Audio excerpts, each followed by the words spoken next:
Alright everybody, j'espère que vous allez bien aujourd'hui, j'espère que vous aimez aussi le nouveau setup.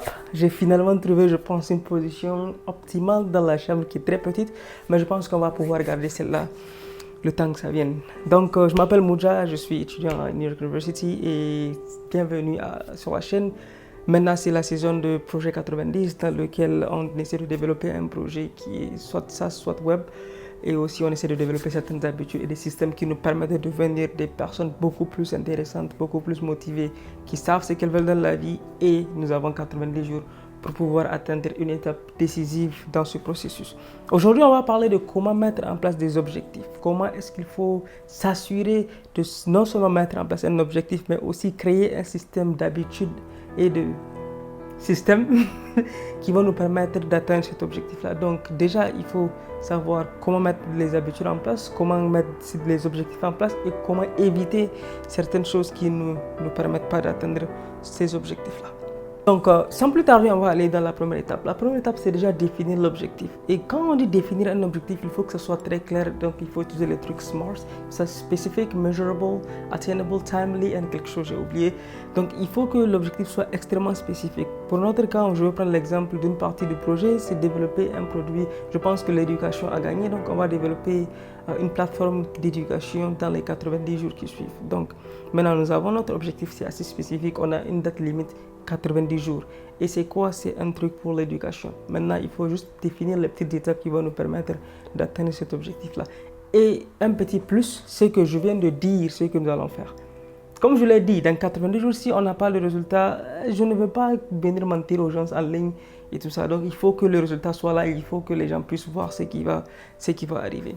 Maintenant, le deuxième truc à faire, c'est... Attends, je vais regarder sur ma liste pour ne pas que je me trompe.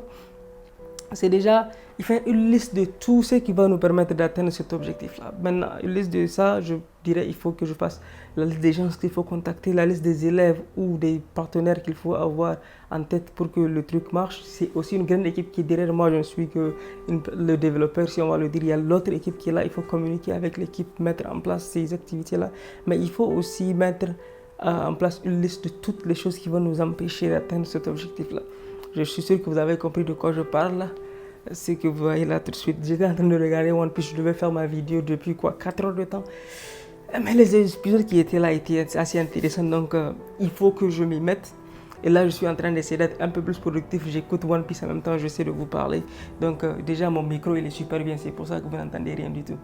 Et le prochain truc, après avoir fait une liste de tout ce qui vous empêche d'atteindre vos objectifs, c'est maintenant, il faut planifier chaque jour. Il faut planifier chaque journée, ensuite planifier chaque semaine, ensuite planifier chaque mois. Donc, mais là, prenez-le de manière inverse. Vous essayez de mettre l'objectif du mois, l'objectif de la semaine et l'objectif du jour. 24 heures, c'est très petit pour faire quelque chose, mais un mois, c'est assez grand. Et le truc qu'on ne se rend pas compte, mais ce sont les petites étapes de 24 heures, de chaque minute, de chaque heure qui nous permettent sur le long terme de voir un résultat qui est assez conséquent. Donc l'objectif que vous avez écrit, il faut le décomposer en petites étapes journalières que vous pouvez mettre. Je vous donne un exemple. Moi maintenant, l'étape que je suis en train de suivre, c'est suivre 10 à 20 minutes de tutoriel par jour qui me permettent de comprendre exactement comment est-ce que je peux faire en sorte qu'un bouton puisse être assez intéressant pour l'expérience de l'utilisateur. Lorsqu'un utilisateur clique sur un bouton, il faut qu'il sente que j'ai vraiment cliqué sur un bouton, il faut que l'expérience soit seamless.